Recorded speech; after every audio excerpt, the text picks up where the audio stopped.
Sebelum masuk ke cerita, aku pengen kenalin nih salah satu hosting. Hosting ini sangat favorit nih buat gue. Kenapa bisa gue bilang ini favorit? Karena hosting ini bisa menghasilkan cuan. Namanya apa? Namanya First Story.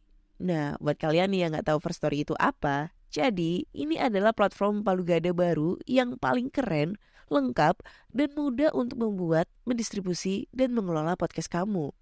Di First Story ini kalian bisa menggunakan fitur-fiturnya 100% gratis. Kamu bisa mengupload episode terjadwal dan mendistribusikan podcastmu di semua platform hits podcast kesayangan kalian. First Story menyediakan customer service yang luar biasa berkat tim yang berisikan podcaster berpengalaman.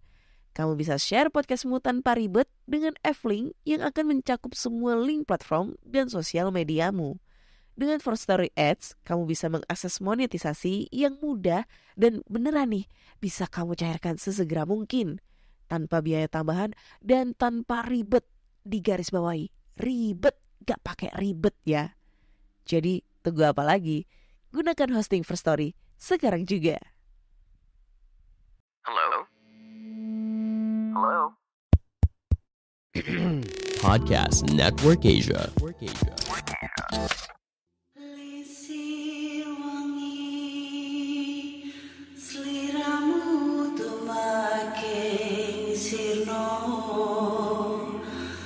Ojo tangi kanmu guling, awas jo ngetoro. Aku lagi bang wingo. Yen setan kang tak putusi, dadi sembarang. Ojo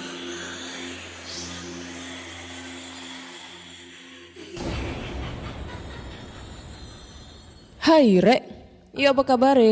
Ketemu lagi dengan aku si Ana di podcast Kisah Horor. Kali ini kita ketemu di episode 161 dan di episode kali ini aku akan bacakan cerita horor ataupun email berhantu yang sudah dikirimkan teman-teman melalui podcast kisah horor@gmail.com atau DM Instagram podcast kisah horor serta Google Form yang linknya tersedia di bio Instagram podcast kisah horor. Oke, sebelum aku mau mulai cerita horor nih, gue mau ngucapin banyak-banyak terima kasih buat pendengar yang ada di Noise. Karena subscriber podcast kisah horor di Noise udah mencapai 1013 subscriber. Yeay! Thank you banget ya buat teman-teman semua ya yang udah betah nih ngedengerin gue curcol, ngedengerin gue batuk-batuk ya, intro kepanjangan. Thank you banget so much. Semoga kalian betah nih ya ngedengerin podcast kisah horor. Dan juga saya mau banyak terima kasih juga buat pendengar di Spotify. Karena di Spotify sekarang followersnya podcast kisah horor udah ada 22.000 lebih nih. Ya jangan lupa ditingkatin sampai 50.000 ya. 50.000 followers gitu.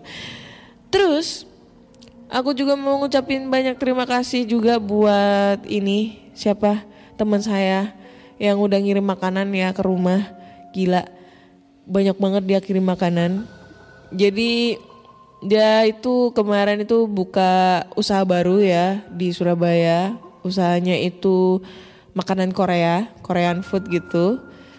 Terus seharusnya diundang sih di soft openingnya, cuma karena hujan terus habis itu gue lagi bucin juga ya. Bucin. Lagi bukan bucin sih, lagi PDKT gitu ya, karena takut nanti terulang hal yang sama dengan yang lalu-lalu. Jadi cuma PDKT biasa aja. Terus gak sempet deh ke tempatnya teman aku gitu. Akhirnya dia inisiatif kirim ke rumah. Gila, banyak banget sumpah. Nah buat teman-teman nih ya yang suka dengan makanan-makanan Korean food gitu ya, yang anak-anak K-popers, anak-anak BTS, kalian wajib mampir ke usaha temen aku. Gue lupa namanya apa, nanti aku posting di feed Instagram ya. Lokasinya itu berada di belakangnya Grand City. Jadi daerah Jalan Kusuma Bangsa nomor 17. Kalian tinggal langsung aja cari di Google Map Jalan Kusuma Bangsa nomor 17, nanti bakal ketemu nih lokasinya. Ini gak salah lokasinya itu pintunya warnanya ungu. Hanbok apa gitu, lupa itu dah. Nanti gue posting di feed Instagram. Terus gue lagi seneng juga nih ya, kemarin Google AdSense aku akhirnya dikirim nih sama Pak Pos. Akhirnya udah menunggu hampir setahun nih. Kemarin tuh pengajuan tuh Maret 2021. Baru dikirim kemarin hari Selasa. Ya, hari Selasa Google AdSense baru dikirim, hampir setahun. Gila, padahal aku itu udah hampir setahun lebih tuh nggak bikin konten YouTube gitu. Dan sekarang Google AdSense-nya dikirim. Waduh, makin dilema kan ya, mau bikin konten apa enggak gitu. Tapi karena udah dikirim nih Google AdSense-nya, jadi aku lebih semangat lagi bikin konten. Dan by the way, next time, ntar dulu mau beli peralatan dulu buat bikin konten. Yang jelas YouTube aku mungkin gak seperti yang konten-konten aku yang sebelumnya ya, explore tempat terbengkalai. Maksudnya yang di YouTube ya, explore tempat terbengkalai. Udah gak berhenti, nanti gak ada yang menikahin aku kalau aku cari setan terus ya. Jadi lebih ke podcast horor, nanti juga ada sesi collab-nya juga, dan nanti juga pasti ada sesi kita baca cerita horor di lokasi angker. Nah kemarin tuh aku kan berkoar-koar tuh mau ke Hotel Niagara, nah itu. Nah mumpung nih sekarang Google AdSense udah dikirim, next time gue tinggal cari hari doang sih sebenarnya ya buat kesana, karena di sini udah PPKM level 3 gitu, udah dimulai. Jadi pas aku bikin konten Hotel Niagara, cerita horor di Hotel Niagara, bacain cerita-cerita dari teman-teman ya. Nah itu nanti aku bikin dalam bentuk YouTube. Jadi aku posting di YouTube gitu, atau mungkin live. YouTube aja, video aja ya, nggak usah live. Live nanti nggak ada yang lihat. Jadi nanti aku bikin konten di sana gitu. So buat teman-teman nih yang belum pernah ngelihat channel YouTube aku tentang cari-cari setan, kalian bisa langsung aja cek di channel YouTube aku, namanya Anna Olive, ANNAOLIVE ya, OLIVE. Di situ masih banyak banget konten-konten aku yang masih cari-cari setan. Kalau sekarang kan udah jarang, sekarang cari cinta yang sejati. Itu dah. Itu, jangan lupa di subscribe, like, komen dan share, dan jangan skip iklannya. Oke. Langsung aja kita bacakan cerita horor ya. Ini gue nggak tahu kenapa teman-teman pendengar podcast kisah horor itu antusias banget kirim cerita sampai panjang banget treatnya ya.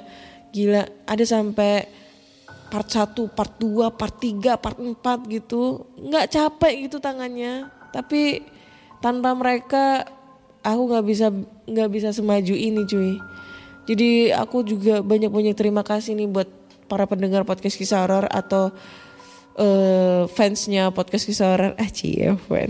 Fansnya podcast kisah horor yang udah berkontribusi kirim cerita yang dari pertamanya dulu awal-awal mula podcast kisah horor tuh ceritanya yang seucrit lama-lama panjang banget ya. Satu episode tuh bisa satu cerita tuh. Aduh, sumpah. Thank you banget. Terima kasih banyak sekali ya. Aduh, mau bikin apresiasi apa ya lu? Nggak tahu. Nantilah gampang. Oke. Langsung aja kita bacakan cerita horor pertama. Dan cerita ini judulnya adalah Teror di Perkebunan Kelapa Sawit. Assalamualaikum warahmatullahi wabarakatuh. Waalaikumsalam. Halo Kak Ana, halo semuanya, dan selamat datang di cerita aku kali ini. Tolong jangan sebutkan nama saya ya Kak ya, karena takutnya nanti ada yang ngedenger, karena perusahaan yang aku tempatin ini masih berjalan sampai sekarang. Jadi langsung aja Kak ke inti ceritanya. Aku pernah bekerja pada perusahaan perkebunan kelapa sawit di Kalimantan Timur. Site kami berjarak sejam perjalanan menggunakan kendaraan dari kota terdekat. Seluruh karyawan tinggal di perumahan yang disediakan perusahaan, berlokasi di dalam kebun. Selama 7 tahun bekerja, aku banyak menjumpai hal-hal mistis di sana. Aku akan coba membagikan pengalaman horor aku kepada pendengar podcast kisah horor semua. Jadi, yang pertama ini Kak, yaitu judulnya Pasar Gaib. Jadi Kak, untuk mengejar target awal pembukaan lahan pada tahun pertama, jajaran manajemen menginstruksikan kepada operator alat berat untuk lembur di malam hari. Tentunya upah lembur ini berlipat ganda dibanding upah normal sebagai motivasi bekerja bagi mereka. Malam itu berangkatlah semua alat berat yang ada, beramai-ramai sejak jam 9 malam. Sampai di lokasi mereka mulai melakukan land clearing, pembersihan lah, dengan posisi alat berat berdekatan, ditemani beberapa orang polisi sebagai pengamanan. Mulailah mereka bekerja sama mencabut pohon-pohon besar dan meratakan tanah. Pembukaan lahan dilarang keras dibakar. Kalau ketahuan, perusahaan bisa langsung ditutup paksa oleh pemerintah. Mendeteksinya berdasarkan hotspot gun. Tak terasa mereka bekerja sampai tengah malam. Tiba-tiba saja mereka mendengar suara-suara mencurigakan. Dan sumber suara tak jauh dari lokasi mereka. Seperti kasak kusuk begitulah Kak. Mereka saling berpandangan, heran sekaligus penasaran. Akhirnya mereka mendekati arah suara bersama-sama. Dari balik pepohonan, mereka menyaksikan hal yang di luar nalar. Banyak sekali orang yang beraktivitas seperti siang hari. Mereka terlihat saling berbicara, berjalan hilir mudik seperti melakukan perdagangan. Tanpa dikomando, mereka langsung berlarian pulang ke perumahan yang berjarak 2 km. Meninggalkan alat berat begitu saja. Bagaimana tidak? Mereka melihat pemandangan yang tidak masuk akal. Di tengah hutan liar, tengah malam pula. Kisah ini aku peroleh dari polisi dan operator yang mengalaminya sendiri Kak. Soalnya aku baru masuk kerja pada tahun ketiga. Mereka menambahkan pernah ada driver dump truck melihat sebuah bola menyala merah terang melayang di sekitar lokasi kejadian pada malam hari. Ini langsung komentar atau gimana nih? Gak usah lah, nanti belakangan. Cerita kedua Kak, ini adalah pos hantu. Di kebun terdapat beberapa pos security yang ditempatkan di akses keluar masuk kebun. Pos-pos security di sini diberi nama dengan angka. Pos 1, pos 2, dan seterusnya. Kecuali pos induk yang terletak di areal kantor besar dan pabrik. Anehnya, ada satu pos yang bernama pos hantu. Karena penasaran, aku tanya ke komandan security-nya. Rupanya disebut demikian karena di seberang pos persis terdapat enclave, semacam hutan lindung di areal perkebunan yang dibiarkan demi menjaga kelestarian lingkungan beserta habitatnya. Yang angker juga nih Kak di sana. Banyak enclave lain dengan luas puluhan hektar. Tapi enclave ini berbeda. Banyak pengakuan karyawan melihat pohon-pohon besar yang bisa berjalan sendiri. Mungkin maksudnya bergeser saat mereka lewat ketika berangkat kerja. Yang lebih aneh, ada juga yang melihat pohon-pohon tumbuh menjulang tinggi ke angkasa dengan cepatnya. Tapi menurut aku yang paling seram adalah cerita karyawan saat melewati persimpangan pos hantu tersebut Kak. Konon saat melewatinya dengan sepeda motor pada malam hari sendirian, bila tiba-tiba sepeda motor terasa lebih berat, jangan sekali-kali menoleh ke belakang. Termasuk mengintip melalui spion. Apesnya karyawan tersebut Kak, dia memang tidak menoleh atau mengintip lewat spion. Tapi karena rasa penasaran, perlahan-lahan dia menunduk kepalanya melihat ke arah pinggangnya sendiri. Dan dia kaget setengah mati saat melihat sosok kepala menatap tajam ke arahnya melalui pinggangnya. Aduh, merinding cuy, punggung gua. Oke, cerita berikutnya ini kak, mulai agak serem. Kali ini pengalaman yang aku alamin sendiri kak, pada tahun kelima. Pabrik baru selesai dibangun. Malam setelah Isya, diadakan semacam syukuran di lokasi pabrik. Undangannya terbatas, hanya sedikit yang diundang, termasuk saya. Waktu itu saya di bagian HRD yang terlibat merekrut karyawan pabrik. Sebelum syukuran dimulai, 1 ekor kambing disembelih tepat di lokasi loading TBS, tandan buah segar, kelapa sawit. Jujur, aku sangat tidak setuju. Setelah selesai makan, para mandor pabrik kembali bekerja. Nah, saat pertama kali pabrik dinyalakan, suara mesin raksasanya terdengar persis dengan suara kambing melenguh sedang disembelih. Semua orang yang mendengar saat itu terdiam. Dan tak lama kemudian, semua berjalan kembali normal. Malam itu pabrik sengaja dioperasikan sampai shift 3 karena banyaknya TBS yang harus diolah. Karena mengantuk, aku memutuskan untuk tiduran di sofa ruang tamu kantor pabrik. Tepat jam 12 malam seorang security membangunkanku. Katanya ada yang kecelakaan kerja. Aku bergegas ke tempat kejadian. Aku kaget bukan main, seorang karyawan masuk ke dalam konveyor. Semacam rantai raksasa berjalan. Doi terjatuh dari atas karena terpleset. Separuh lebih tubuhnya terjepit tergulung rantai sampai kedua ujung kakinya berada di belakang kepalanya.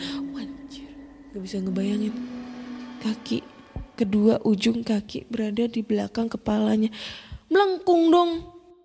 Untungnya ada yang melihat dan mematikan panel. Kalau terlambat sedikit, selesai kak. Ajaibnya, Doi gak pingsan.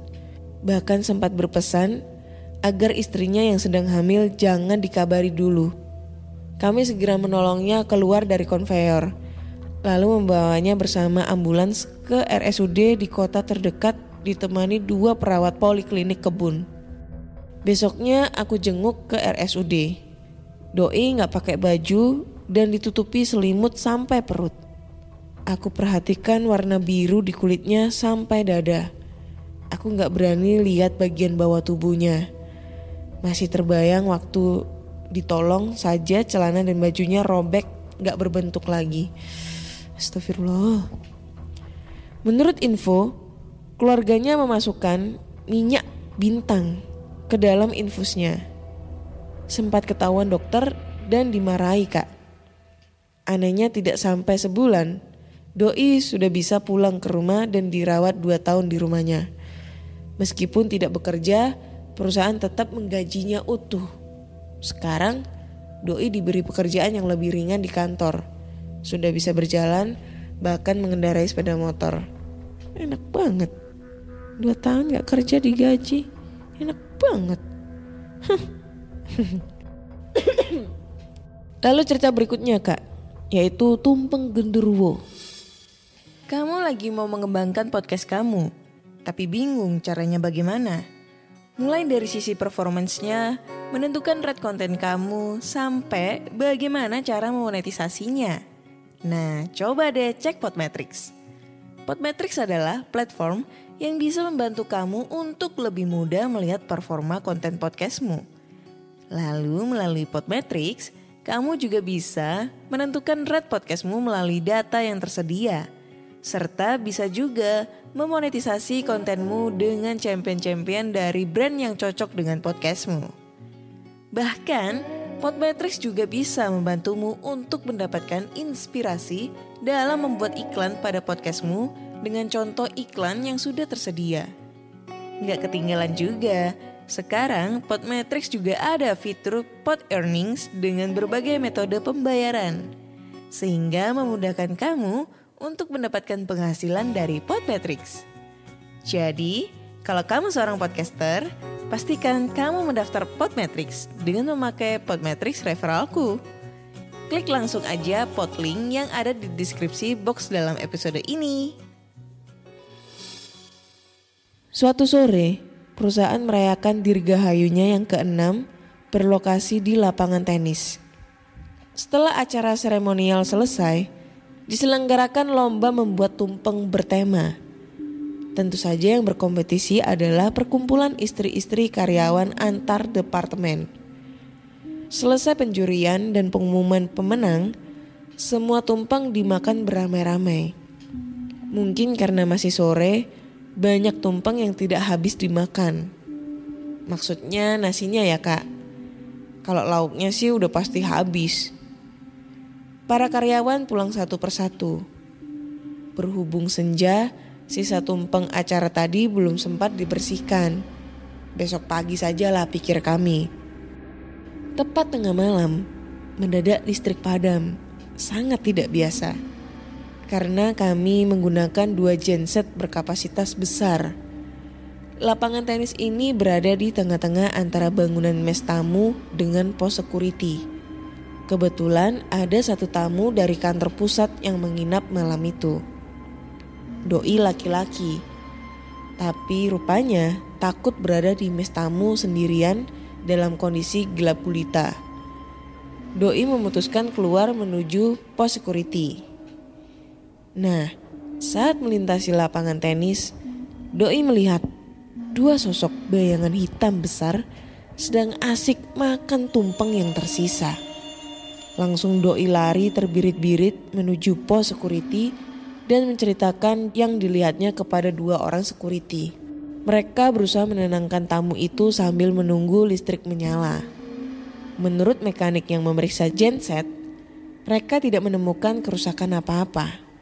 Tak lama kemudian listrik menyala dan security membujuk tamu agar kembali ke mes. Akhirnya tamu itu setuju dengan syarat diantar sampai ke mes. Saat mereka melirik ke arah lapangan tenis, mereka melihat tumpeng sudah habis tak bersisa. Lalu berikutnya kak, tikungan maut. Suatu sore kami menerima kabar mengejutkan. Sebuah pick up yang membawa petani kelapa sawit terbalik di sebuah tikungan di luar kebun kami. Meskipun bukan karyawan, atas dasar kemanusiaan kami berangkat untuk menolongnya. Lagi pula letak pelayanan kesehatan terdekat adalah poliklinik kebun kami. Sampai di lokasi, kami melihat 10 tubuh tergeletak berkelimpangan di jalan. Darah di mana-mana. Tapi bukan karena kecelakaannya semata. Rupanya pick up membawa 8 orang di bak belakang termasuk alat-alat kerja sampai arit, parang, dodos. Hampir semua korban tak sadarkan diri kak.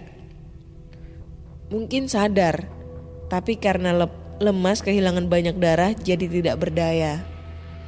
Kami menaikkan korban ke mobil yang kami bawa.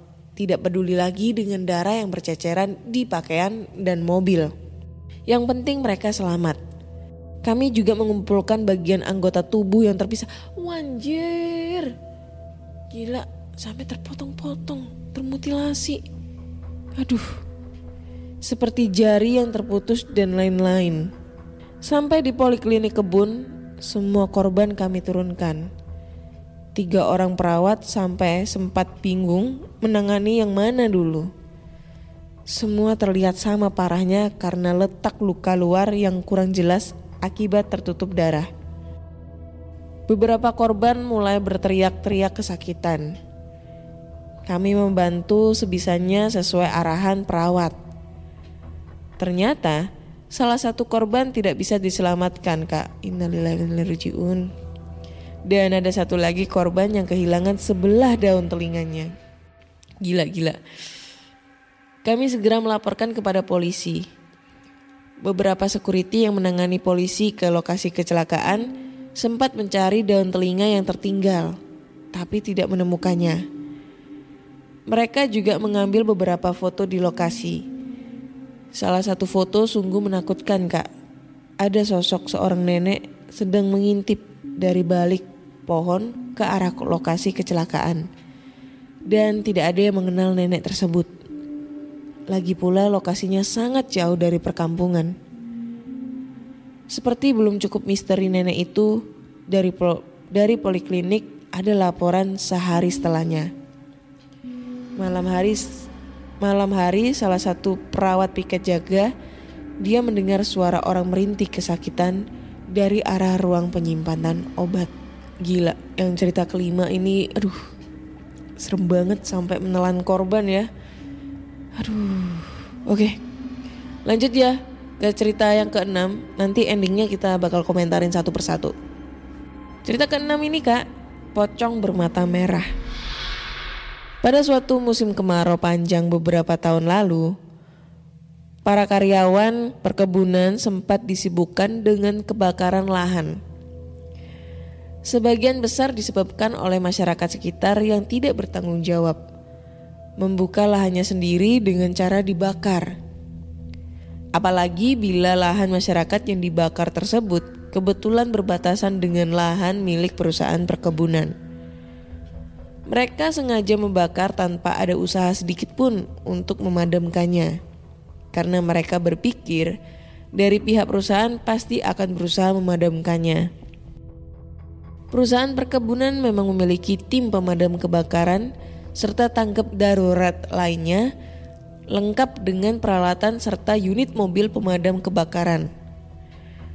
Waktu itu, setiap minggunya selalu ada saja paling tidak satu kejadian kebakaran lahan perbatasan, baik kebakaran kecil maupun sedang. Pada saat itu terjadi kebakaran lahan di malam hari. Selain memang tim pemadam yang berusaha memadamkan api, juga dibantu oleh semacam tim khusus gabungan yang berasal dari karyawan yang dijadwal. Maka kami pun bahu-membahu dengan tim pemadam. Tak terasa sampai lewat tengah malam baru api benar-benar padam. Ketika kami mulai pulang satu persatu dengan kendaraan masing-masing, tiba-tiba terdengar kabar salah satu anggota tim gabungan ada yang kecelakaan tunggal jatuh dari sepeda motor. Kami pun bergegas ke TKP, menolong korban, membawanya ke poliklinik kebun. Dikhawatirkan patah tulang. Doi segera dirujuk ke rumah sakit di kota terdekat. Benar saja, Doi mengalami patah tulang selangka. Nah, ketika kami jenguk Doi, ketika kami jenguk, Doi menuturkan bahwa kecelakaan tersebut disebabkan karena mengebut membawa sepeda motor. Kami agak kaget, karena setahu kami, Doi kalau setiap membawa motor sangat lambat dan terkesan berhati-hati sekali. Tidak pernah sekalipun kami melihat Doi mengebut. Ternyata cerita lebih lanjut, Doi melihat penampakan pocong bermata merah menyala di pinggir jalan, berada di antara dua pohon kelapa sawit dan terlihat seperti sedang memperhatikannya lewat. Lalu Kak, cerita berikutnya. Ini adalah pohon menangis. Flashback kembali ke tahun-tahun awal pertama pembukaan lahan nih Kak ya, dimana aku belum bergabung di perusahaan perkebunan kelapa sawit tersebut. Aku baru inget tuh, ada satu cerita yang lumayan bikin merinding. Sempat aku singgung di cerita kedua, yaitu pos hantu. Bahwa di dalam areal perkebunan terdapat ratusan hektar hutan yang masih dibiarkan alami, jadi semacam hutan konservasi GAN. Areal-areal konservasi tersebut tersebar secara acak berbatasan dengan lahan yang ditanami kelapa sawit. Suatu hari, padahal di siang bolong nih ya, seorang mandor tanpa sengaja menemukan sebuah pohon biasa di areal konservasi yang mengeluarkan suara tangisan wanita. Pertama kali mendengarnya, dia pikir mungkin memang ada wanita di sekitarnya. Saat diperiksa dan diteliti, suara tangisan tersebut benar-benar berasal dari sebuah pohon. Antara takut dan campur aduk perasaan tak karuan, mandor tersebut memanggil rekan-rekannya yang lain untuk memastikan pendengarannya. Dan benar, setelah diperiksa beramai-ramai pun, pohon itu tetap mengeluarkan suara tangisan. Cerita ini pada awalnya dulu sempat ramai dibicarakan. Sampai-sampai seorang tamu pimpinan dari kantor pusat pun ada yang penasaran akan kebenarannya. Dengan ditemani oleh beberapa karyawan, doi menyaksikan sendiri bagaimana sebuah pohon bisa menangis terseduh-seduh. Bahkan doi terlihat normal seperti pohon biasanya. Salah. Bahkan doi sempat beberapa kali ambil gambar. Selain suara tangisan, pohon itu benar-benar terlihat normal seperti pohon biasanya. Tapi tetap saja tidak ada yang berani mendatanginya malam hari. Namun tak berapa lama, suara tangisan itu hilang dengan sendirinya. Bahkan sampai sekarang pun, mungkin sudah tidak ada yang ingat dulu kejadian tersebut di pohon yang mana. Ingat pohon menangis, aku jadi ingat batu menangis. Nah, kalau yang ini masih ada sampai sekarang, Kak. Tapi kali ini aku gak pernah mau cari tahu alasan sebenarnya kenapa dinamakan batu menangis oleh masyarakat sekitar. Soalnya lokasinya tepat di pinggir jalan yang aku lewatin setiap hari antara perumahan ke kantor. Tapi memang sampai saat ini batu tersebut dipasang semacam rumah-rumahan kecil dan ditutupi dengan kain kuning. Warna kuning dianggap warna keramat oleh penduduk daerah sekitar. Bahkan pihak perusahaan pun membuatkan plang di sebelahnya sebagai situs. Untungnya setiap melewatinya aku gak pernah satu kali pun mendengar batu tersebut menangis. Lalu lanjut Kak, makan malam bersama tamu. Ini pengalaman yang aku alamin sendiri Kak. Tadinya kisah ini gak mau aku ceritain, soalnya setting perkebunannya gak begitu terasa. Tapi sebenarnya suasana di dalam perkebunan, meskipun lokasinya sangat jauh dari pedesaan apalagi perkotaan, tidak primitif sekali kok. Mungkin sebagian teman-teman yang belum tahu gak percaya kalau di dalam kebun ada fasilitas umum seperti mesin ATM. By the way, ATM itu automatic teller machine atau anjungan tunai mandiri ya. Udah tahu. Maksud aku kisah yang bakal aku ceritain ini bisa saja terjadi kapan saja dan di mana saja, termasuk dialami kakak dan teman-teman pendengar lainnya. Suatu sore, kami kedatangan seorang tamu wanita dari kantor pusat untuk keperluan dinas. Aku pun menyambut doi dan langsung membawanya ke mes tamu yang telah disediakan. Mes tamu ini bangunan tersendiri Kak, terdiri dari 2 lantai. Lantai atas terdiri dari banyak kamar yang diatur serupa hotel, dilengkapi AC dan kamar mandi dalam. Sedangkan lantai bawah berisi ruang tamu, ruang santai, ruang pertemuan, ruang makan, dan dapur. Berhubung sudah sore, aku pamit pulang dulu sambil mempersilahkan doi untuk istirahat dan aku janji akan menemaninya makan malam. Kebetulan waktu itu doi tamu satu-satunya dan hanya ditemani koki serta cleaning service yang keduanya juga wanita. Malam tiba. Sekitar jam 7 waktu itu aku menepati janji datang ke mes tamu. Begitu masuk di lantai pertama, aku langsung mendatangi dapur, memastikan koki sudah selesai masak. Dan ibu koki mengatakan bahwa semua masakan sudah disajikan ke ruang makan. Aku pun lega. Kemudian aku inisiatif menyusul tamu ke lantai atas melalui tangga. Sampai di lantai atas, aku melihat pintu kamarnya terbuka setengah. Mungkin doi sedang siap-siap nih. Dan bener aja, sampai di depan pintu aku melihat doi sedang duduk di pinggir ranjang sambil menyisir rambutnya yang memang panjang. Mungkin doi baru selesai mandi keramas.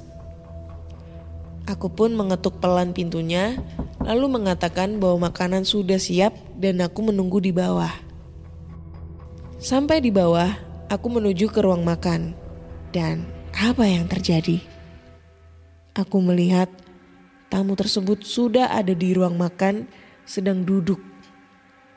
Aku perhatikan doi belum memulai makan. Mungkin sedang nunggu aku. Terus di atas tadi siapa? Nggak mungkin doi lewat jalan lain karena jalur ke arah tangga memang hanya ada satu.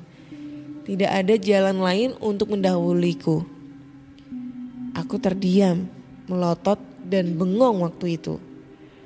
Perasaan aku langsung gak karuan. Aku ngetik kisah ini aja langsung merinding lagi, Kak.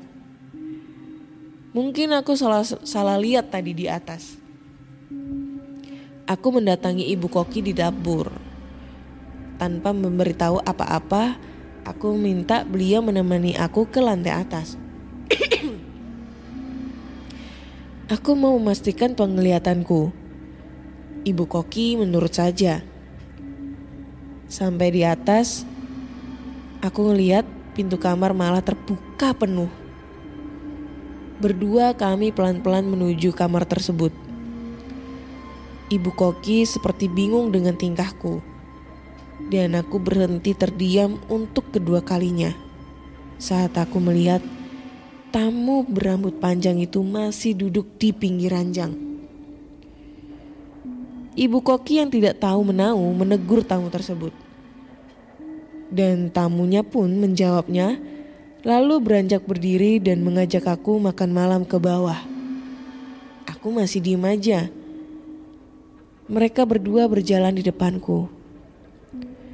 Aku memperhatikan si tamu dari ujung rambut sampai ujung kaki.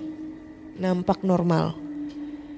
Tapi aku masih tidak berbicara apa-apa. Aku mengikuti saja sampai mereka turun. Sampai bawah, kami menemukan ruang makan masih kosong, tidak ada orang sama sekali. Aku memaksa Ibu Koki yang masih bingung dengan tingkah aku untuk makan bersama kami. Kami pun makan malam bertiga dengan normal, seolah tak terjadi apa-apa. Tapi tetap saja aku ingat terus. Dan baru berani aku ceritakan beberapa hari kemudian saat tamu sudah bersiap pulang. Wah, gila ini kalau ini ceritanya. Keren nih ceritanya. Bingung, saya juga bingung. Oke, lanjut cerita berikutnya. Ini masih ada cerita berikutnya nih guys. Cerita berikutnya nih Kak, misteri kain kafan.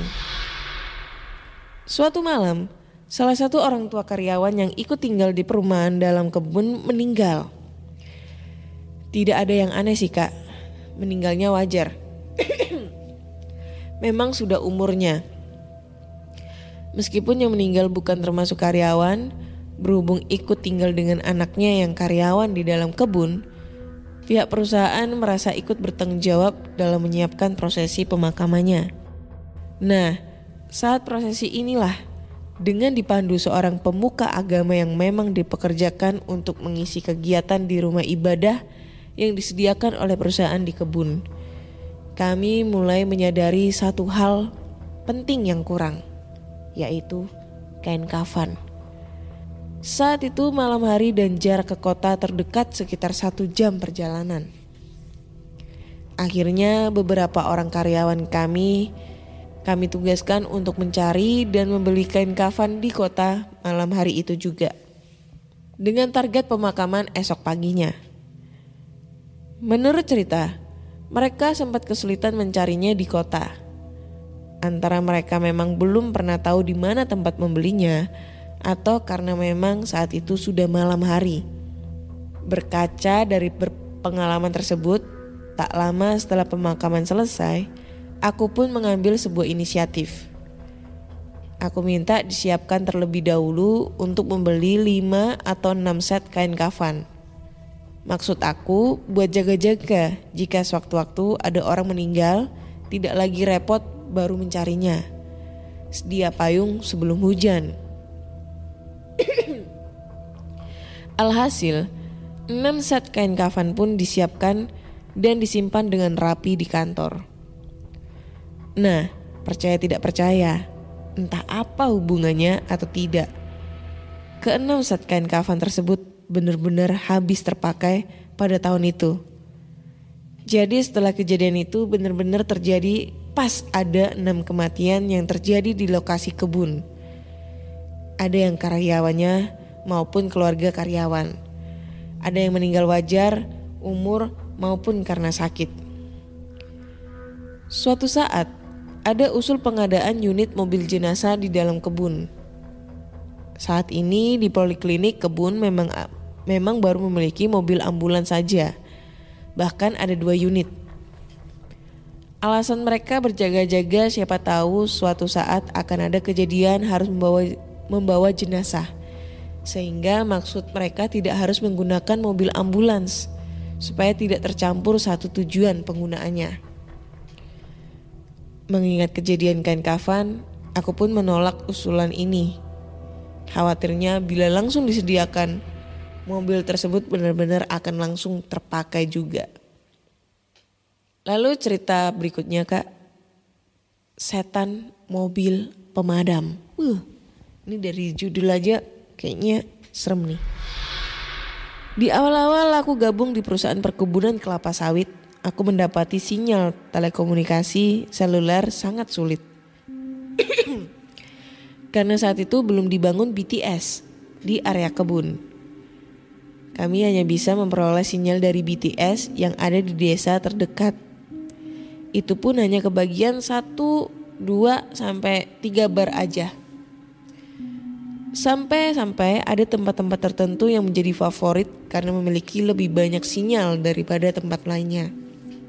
Suatu malam, aku ada keperluan penting harus telepon seseorang. Karena di dalam rumah sinyal susah. Aku pun keluar sambil cari sinyal. Sampai akhirnya aku dapat sinyal lumayan di area poliklinik kebun. Sebelah kiri bangunannya ada unit ambulans yang sedang diparkir. Auranya lumayan horor Kak. Aku pindah ke sebelah kanan. Kebetulan ada unit pemadam kebakaran yang sedang diparkir juga. Aku coba cari sinyal, di situ dapat 3 bar. Lumayan. Terus aku perhatikan ada celah di antara kepala mobil dengan tangki air di belakangnya. Ada spasi yang bisa digunakan untuk duduk. Jadi akhirnya aku duduk di situ biar nyaman sambil telepon.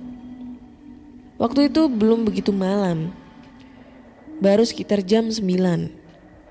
Aku juga baru telepon sekitar setengah jam. Tiba-tiba lampu sirine di atas kepala mobil pemadam yang posisinya tepat di hadapan mukaku yang lagi duduk di belakangnya menyala dan berbunyi meraung-raung. Aku yang lagi duduk sampai terlompat saking kagetnya. Aku sampai terdiam beberapa saat sambil masih mencerna hal aneh yang barusan terjadi. Mobil pemadam itu kosong, tidak ada orangnya sama sekali dan posisi terkunci. Bagaimana logikanya sirine bisa tiba-tiba nyala dan bunyi nyaring begitu? Gak berapa lama beberapa karyawan berdatangan dari perumahan terdekat dan sirine tersebut akhirnya mati dengan sendirinya. Mereka pikir saya yang menyalakannya dan aku bahkan masih pasang wajah keheranan yang lebih daripada mereka. Nah, cerita terakhir nih Kak, penunggu rumah genset. Perumahan seluruh karyawan di perkebunan kelapa sawit tersebut tersebar sesuai masing-masing divisi atau departemen. Jadi tidak terkumpul menjadi satu. Tapi tetap saja meskipun tersebar, masing-masing perumahan tersebut jumlahnya sangat banyak. Sehingga tiap-tiap perumahan memiliki semacam paguyuban, pos ronda, lapangan olahraga, tempat pengasuh anak, dan sebagainya sendiri-sendiri.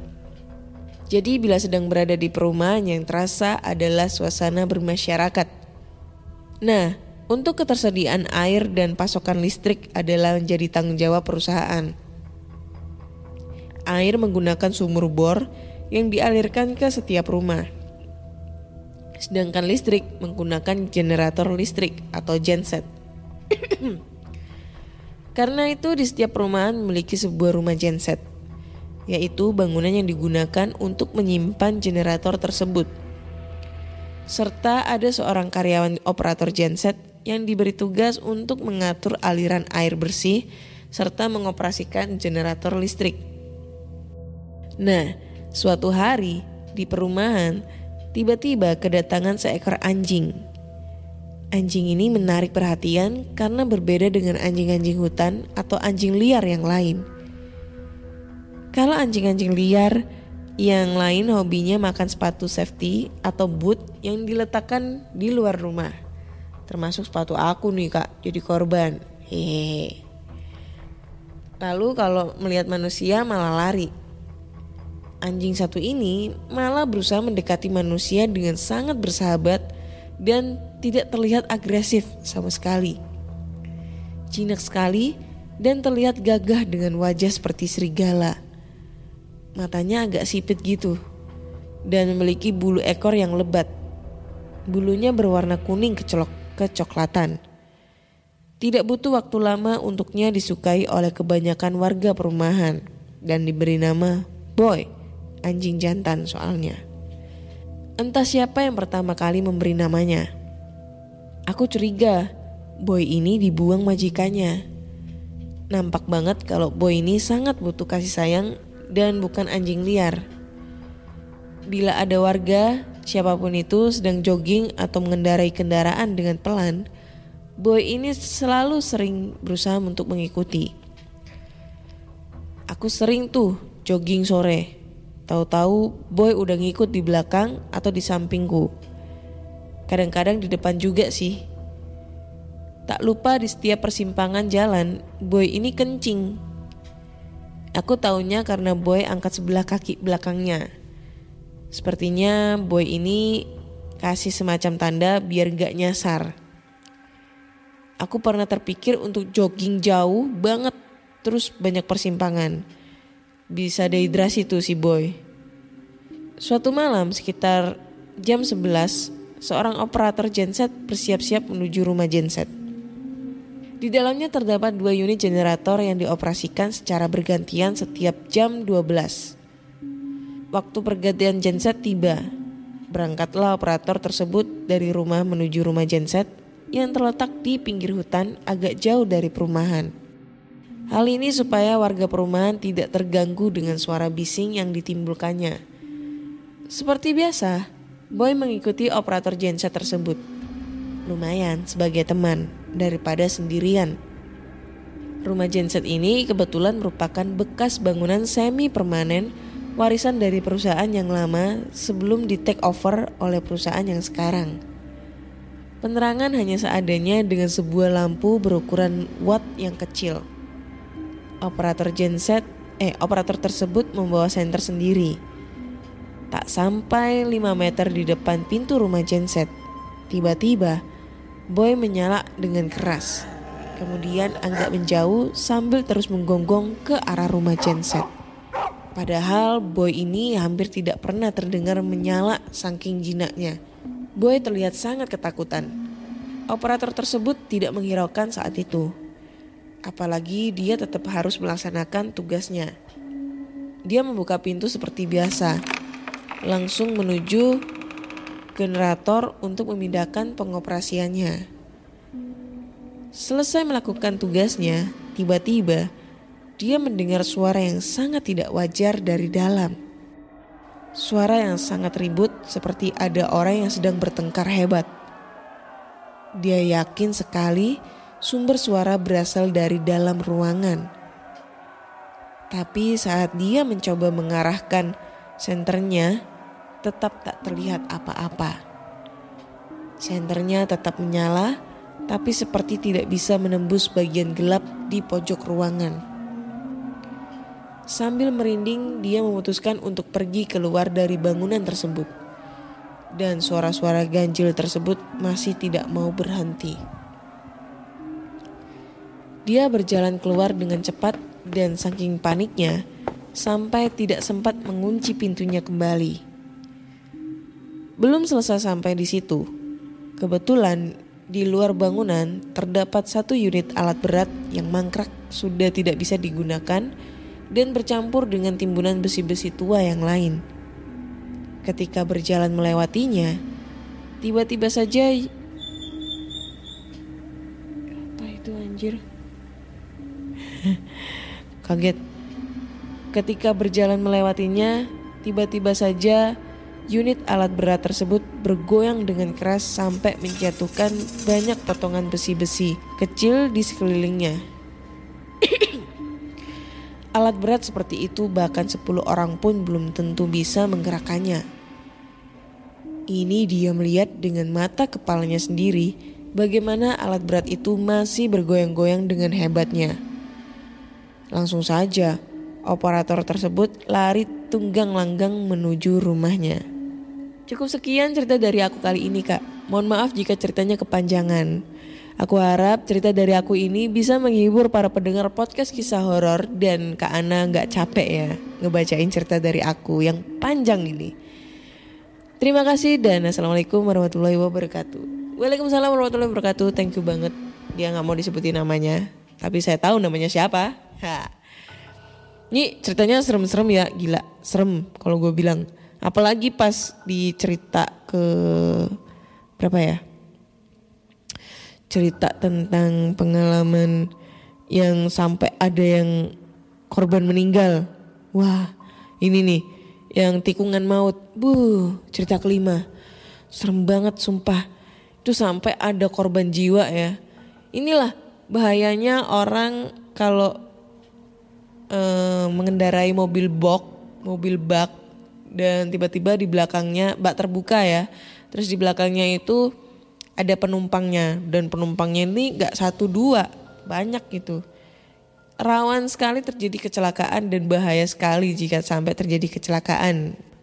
Nah dulu tuh gue pernah kerja di karoseri ya, 6 tahun lebih lah kerja di karoseri. Karoseri itu kan tempat pabrik yang bikin bak besi, dump truck, ambulans, bis dan sebagainya dan macam-macam lah pokoknya. Nah itu ada cerita dari sales aku dulu itu yang dia diceritain sama sopir di perusahaan mana gitu aku lupa, yang mengharuskan membawa karyawannya pakai pick up gitu. Jadi kayak kontraktor gitulah, terus karyawannya itu pakai pick up, jadi numpang di pick upnya. Dan pada saat itu kebetulan bawa ya nggak kayak ini ya, kayak ceritanya si mas ini yang sampai bawa parang, bawa celurit, bawa arit dan lain-lain sampai akhirnya ada korban jiwa. Ini nggak bawa apa-apa, cuma ya bawa badan doang sih ya. Tapi kebetulan lokasi yang mau dituju itu jalannya agak sedikit rusak karena bebatuan gitu, yang akhirnya terguling. Untungnya nggak ada korban jiwa, cuma ya mungkin luka-luka gitu aja. Karena untungnya pada saat terguling itu nggak begitu lajunya mobil itu nggak begitu kenceng, itu pelan karena emang jalannya rusak bebatuan, terus kondisi nggak stabil, akhirnya terguling gitu. Ya paling cuma memar-memar gitu doang, yang sakit apa gitu cuy, bahaya banget. Zaman gue SMP juga kalau pulang sekolah SMP tuh gandol truk itu kayak numpang di truk, di belakangnya truk dulu itu kayak gitu, bandel banget gue. Sekarang mah enggak. Aku gandol apa ya? Gandol kamu aja. Ayah. Itu deh. Itu serem banget sumpah. Ini dari sekian banyak cerita yang aku baca ya dari episode berapa terakhir yang merasakan merinding. Ini yang gue merasakan merinding lagi. Satu karena kejadian-kejadian hal yang aneh ya, yang ngebuat ada korban jiwa juga. Ada yang ngenderuwo makan tumpeng. Ini tadi yang cerita yang keberapa, yang pengalamannya dia yang keberapa nih, ke-8 ya nggak salah ya. Bentar. Nah, yang makan malam bersama tamu yang ke-8. Gila itu serem banget. Jadi posisinya dia ke atas ke ruang kamar tamu, ngeliat tamunya lagi sisir rambut panjang di depan kaca di pinggir kasurnya. Terus dia mau ke bawah nih, niatnya mau nunggu di bawah. Nggak taunya dia ngeliat tamunya lagi bersiap di mejanya nungguin dia gitu, belum mulai makan. Niatnya mungkin mau nungguin si pencerita ini ya. Bingung dong. Terus ngajak kokinya ke atas lagi. Nggak taunya yang ditemuin itu adalah tamu yang sebenarnya. Double duplikat gitu ya. Double duplikat. Ada sih, ribet banget sih gue ngomongnya hari ini. Oke, kayaknya cukup sekian dulu cerita yang aku bacakan kali ini. Udah 55 menit aku nemenin kalian semua. So buat teman-teman semua, thank you banget yang udah kirim cerita ke podcast kisah horor ya. Akhir-akhir ini banyak banget cerita seru-seru, cerita panjang-panjang yang anti mainstream banget, horor banget. Kalau ini ceritanya gila, bikin jujur merinding banget gue. Merinding banget sumpah, gak bohong ini. Dan ini yang the best nih. Ya, thank you banget teman-teman semua yang udah kirim cerita. So buat teman-teman semua yang pengen berbagi cerita nih ya, pengalaman horor kalian bisa langsung aja kirim ceritanya ke podcastkisahhoror@gmail.com atau DM Instagram podcast kisah horor serta Google Form yang linknya tersedia di bio Instagram podcast kisah horor. Terus jangan lupa dengerin podcast kisah horor di Spotify, Google Podcast, Apple Podcast, dan di Noise. Jangan lupa kasih rating bintang 5 untuk podcast kisah horor di Spotify. Karena di Spotify sekarang kalian bisa langsung kasih penilaian nih buat podcaster kesayangan kalian nih. Bintang 1 sampai bintang 5. Kalau bintang 7 puyer ya. Terus jangan lupa tinggalin komentar-komentar kalian di setiap episode yang muncul nih ya.